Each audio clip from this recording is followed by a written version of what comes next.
hotel nightmare stories. Mick. Me and the missus went to this hotel a couple of years ago, and we booked in, and she gave us the keys, opened the door in the bedroom, and on the bed, there was one of these sexy nurses' outfits. Right. And it was actually laying on the bed, and had all these petals, these rose petals all over the bed. Yeah. Mrs. looked at me, and I looked at her, and I said, no, it's nothing to do with me, love. Yeah. We went back downstairs again, and we said to the receptionist, and she went all red in the face, and she said, oh, sorry, your room is this number. So obviously they give us the wrong room. Yeah. And you know when you go downstairs for breakfast, and as you go down, someone says, what room are you? And you say 22, they say, thank you, here you go. Yeah. We were listening now for whose room it belonged to, but it didn't bother coming down. They didn't bother coming down. I wonder what they were up to. Exactly that, yeah. Mick, thank you very much. Thanks, guys. Who asked a 24-year-old sea cadet, do you work in a strip club? Was that Donald Trump or the Duke of Edinburgh? Do you work in a strip club? Asked to a 24-year-old sea cadet. Was that Donald or Duke?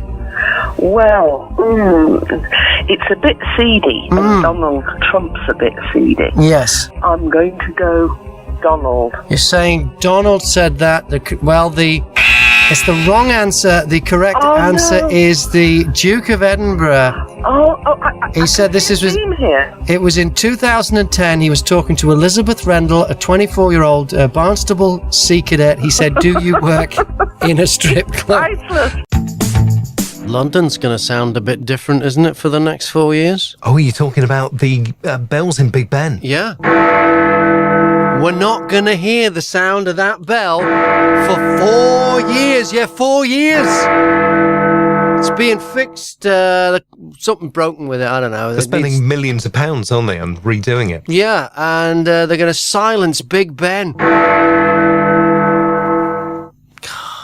4 years. No Big Ben in London. That'll sound really weird because anybody stood nearby, it's one of the draws for the tourists, isn't it? Just waiting out for those bells. Yes, it is. Want to hear it. Oh, well. I suppose the work needs to be done. It does. Preserve the history and the heritage of the clock and the big bell.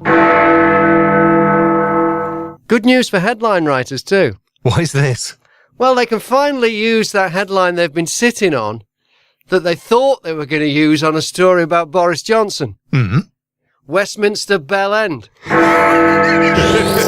Hello, Graham. Who am I talking to? Mandy.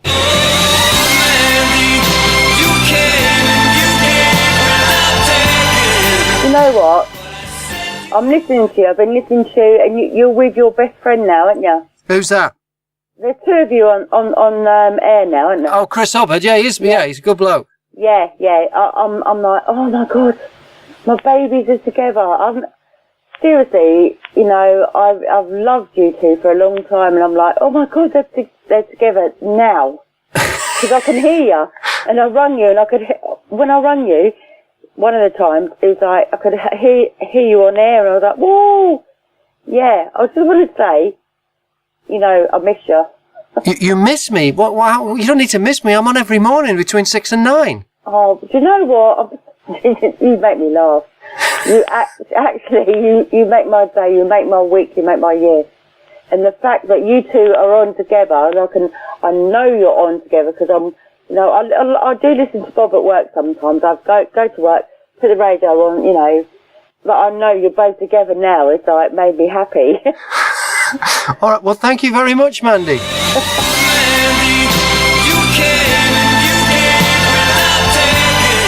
Are the Russians ready to invade us?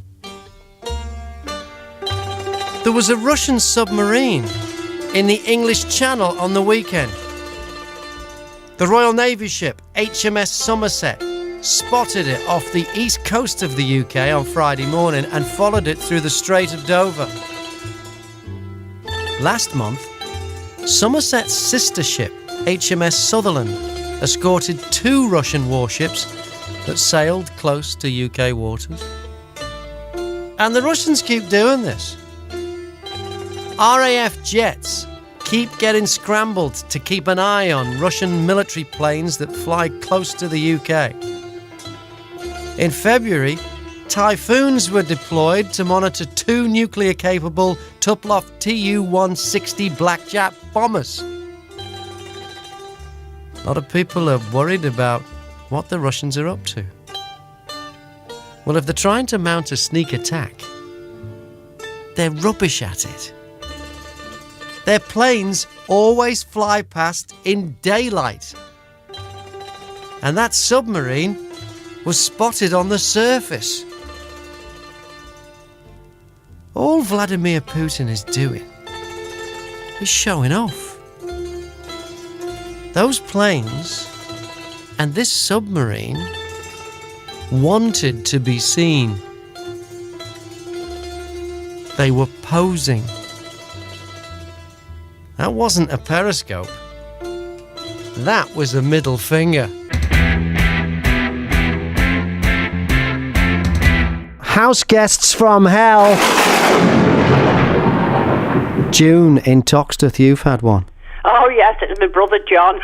Your brother? Now, how do you get on with your brother? Oh, fine. He's Right. He's living in Wales at the moment. He's a real fan of Radio Merseyside. Oh, great. Has been all the time. He's in the Navy. Right. So he was the. Why was he the house guest? The house guest from hell.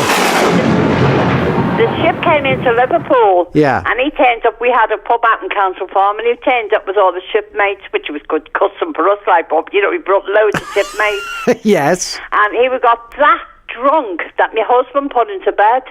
Right. Poured him into bed. Put him into bed, yeah. When we got up the next morning, he'd rolled all the fitted carpets up in the flat we had above the pub and rolled them all up in the corner.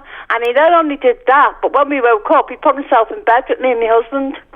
So wait a second, just back up. Why did he roll up all the fitted I think he was moving house and he was in the Navy, and maybe it was something in his drunken state. He was thinking about moving house. I haven't got a clue, but we never ever got the carpet straight again. And then he climbed into bed with you and your husband. He did, yeah. He's obviously lost his way, hasn't he, on the way back from the toilet or something? He lost his way years ago. He's only just coming back.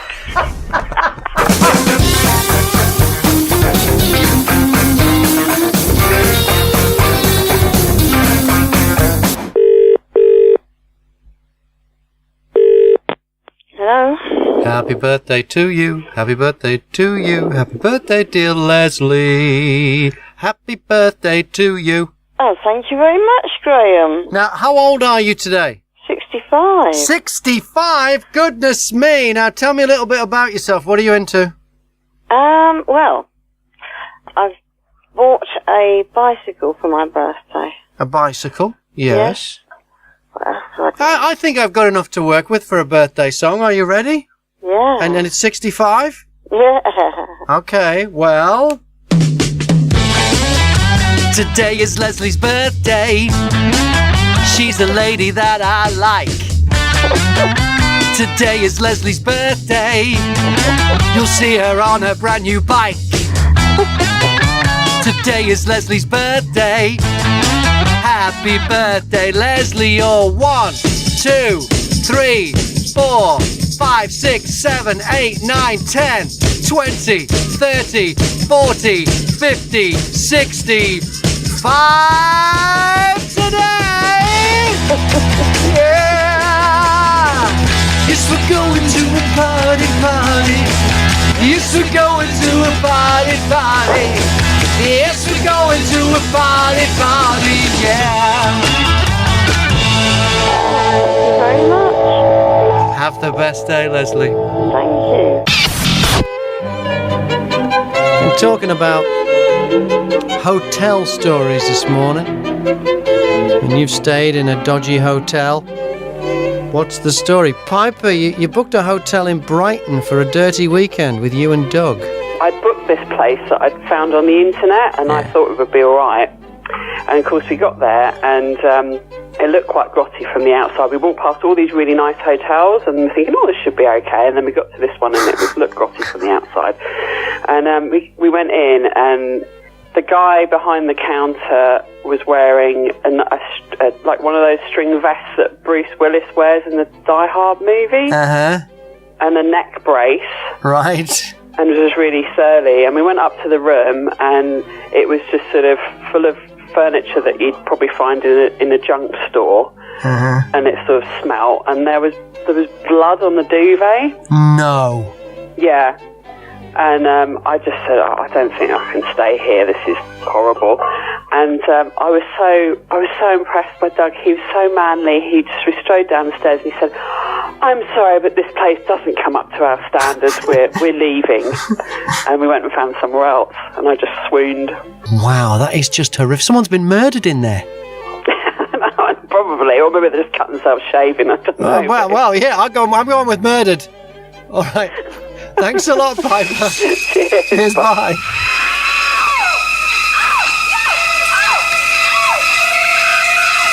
Britain is the greatest country on earth, and that's because nothing is your fault. If you smoke, it's because the National Health Service won't pay for your nicotine patches. If you drink too much, it's because there aren't warning labels on the bottles and cans. If you're fat, it's because there's no sugar tax, or your doctor's fat, or the NHS won't pay for your gym membership. And if your kids are fat, well, it's because the manufacturers put too many calories in their food. Now, to make sure you don't get the idea that anything could possibly be your fault, the government are constantly looking for other people for you to blame. Health officials are now demanding that calories in popular foods must be cut. Targets are going to be set to reduce calories in pizzas, burgers and ready meals. It's part of the government's drive to tackle childhood obesity. Finally, the government is going to do something about your fat kids. The size of products will be reduced and ingredients will be changed in food bought in supermarkets, takeaways and restaurants. The targets will be set by Public Health England, which is an executive agency of the Department of Health. The targets will be voluntary, but if the food industry doesn't respond, the government say they're prepared to legislate. So, more great news and a reminder that if you have fat kids, it's not because you're feeding them too much bad food. It's all the government's fault for not having calorie targets. So, keep feeding your fat little darlings whatever they want, whenever they want. Have another cigarette. Get drunk. Don't exercise. Maybe even take up a new addiction. Have you tried heroin? And if it becomes a problem, don't worry. You're not to blame, because this is the greatest country on earth. And even if it isn't, it's still not your fault.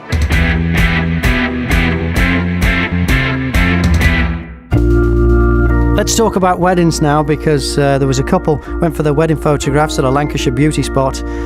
They were photobombed by about 200 Vikings, people doing a Viking reenactment. That's their wedding story. So what's your wedding story? Brenda in Port Sunlight, what is it for you? There's loads that happened on our day. Loads on your wedding? Loads of stuff. Okay, well, count them down. How many you want to tell me? Yeah. Well, when we were in the church, my name's Brenda and I married Fred. Yeah. And the vicar kept calling us Breddy and Fender. He kept calling you, he spoonerised it. Well, no, I just think it was a mistake. No, Beddy and Frenda rather than Freddie and Brenda. Yeah, so you've got the same problem. I am having that, yeah. So it is a tricky, you don't think it's going to be tricky, but then when you have a go at it, then it is. Oh, that was it. Now, how did it go down? Were people having a laugh or were they a bit upset? Yeah, it was much to the delight of the congregation. Right, okay, fine. All right. What else happened? When we were having photographs taken outside, we had one taken just before we got in the car. Yeah. And a neighbour from across the road was on the photograph behind us. Yeah. And people think he's the driver of the car. Oh, and you see him through the window? No. He was standing right behind us. Just standing there? Yeah. He's actually in our wedding album. And were they invited to the wedding? No, they weren't even in. That were watching the wedding. You had a good time, didn't you? Is there any more? Loads. Oh, what else? We had our reception in the Copple House in Fazackley. Uh-huh. And at the time we were eating at the table, it was the hottest year for a long time, 1976 it was. Yeah, that was a warm one, yeah. And one of the pressure bottles blew up behind the small bar upstairs where we had our reception. Yeah. And some people thought it was the IRA. Oh no, because that was big at the time as well. That would have frightened everyone. And then there would have been an amazing amount of relief, and then there'd be more drinking, I'm guessing. Well, one of my aunties was really deaf. She didn't hear the thing. Right. And one of her sisters was in the entry behind the pub shouting it was about the IRA. All right. Going home. Yeah. And then after that, the day went on. We had a fabulous day. Yeah. And we had a group. My brother's friends from school, they had a group and they played at the wedding instead of a disco. And they kept the music really loud, and it was a residential area, so the police were called. The police were called to the wedding. Fantastic. We were told to turn the amplifiers down. Yeah. And all the group did was actually turn them up. Right, so of course. eventually the police came back with a Black Mariah. Yeah. And we were standing outside. Fred and I were standing outside in the car park of the pub, and we said, "What's going on?" And he said, "Mind your own business. It's something to do with that wedding." And Fred said, "Well, it's our wedding." He said, "Well, you better go and sort it out then, or we're coming up to take you all away." Goodness me. That was 12 o'clock in the night, but we were starting to wind down a bit then. But it was talked about for many years. It sounds like a classic. It sounds like a classic Scouse wedding to me. Just a classic. Like a comedy. All it needed was a fight, really, wasn't it? I mean, we didn't have any of them. Thank God. Well, that's good. And the marriage has worked out well since 1976. 41 years, yeah. Look at that, eh? So it's just a good sign, isn't it? Fabulous. All right, thanks for sharing, Brenda. That's brilliant. Thanks very much. Being told to touch base is apparently the most annoying of all office jargon. The phrases blue sky thinking and game changer also feature in a list put together by the job site Glassdoor. So low-hanging fruit didn't make the hated office jargon. I hate that one, the low-hanging fruit. I'll have a look, see if it's in there, because it's quite a big list, actually. I'm sure it is. Let's have a look. Low-hanging fruit. No, it's not in there, actually. Low-hanging fruit did not make the list of office jargon that's hated the most. No. Touch base is in there at number 1. Yeah. No-brainer is also in there. A thought shower. Have you heard of that? No. And that's in there. Thought shower. An information download. I've heard of that one. Oh, right. Used to have that on a conference call. Run it up the flagpole. Okay. If you don't like it, get off the bus. All right, okay.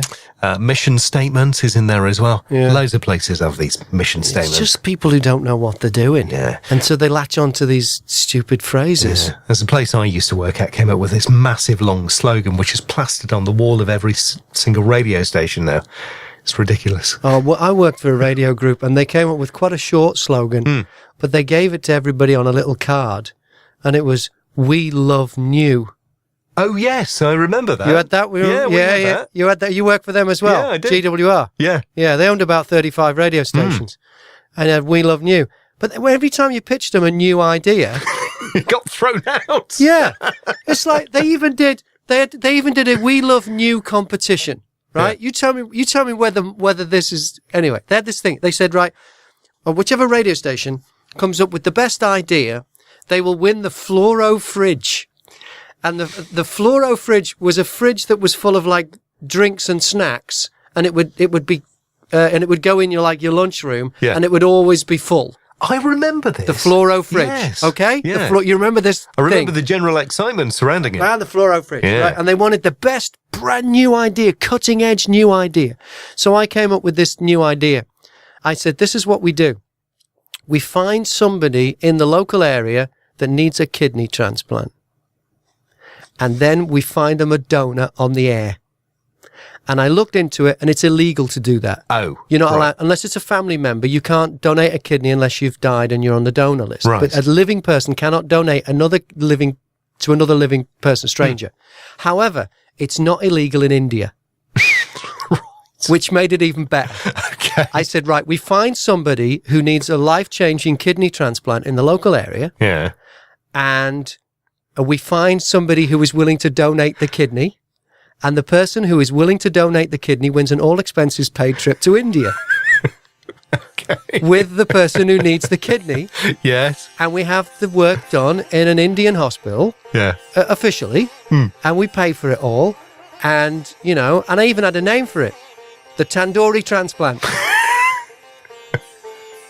Right? Right. And I thought, well, the people who say we love new... Well, it's certainly new. Could you imagine the worldwide... In fact, I'm worried about saying this now in case another radio station steals this idea. Could you imagine the worldwide press a stunt like that would generate for a radio station? It'd be phenomenal. Be phenomenal, right? Be the biggest thing that had ever happened to that radio station group of radios, ever. In the history of commercial radio, it's quite possibly the greatest ever stunt that's ever been proposed. And I came up with it. We didn't win the fluoro fridge. How disappointing. The station that won the fluoro fridge was a station... No, we love new, radical new ideas. Yeah. The station that won the fluoro fridge was a station that was going to get people to spend some time doing someone else's job, shadowing someone else so they can see what their work involves. Isn't that like a real weaselly, watered down thing that's been done a million times and will make virtually no difference to the opera? The one I came up with would have made so much money in advertising because everybody would have wanted to advertise on that station because everybody would have been listening to it to see what happens in the great tandoori transplant. I even got solicitors involved, everything. I made it, it was all legal. I did it all in a huge proposal. Oh, wow. It was all worked out. Yeah. It was totally legit. We had sponsors for it. We had a restaurant on board. I know that. The great tandoori transplant never happened. I'm just saying now, if you hear it on another radio station, I came up with it first in 2005.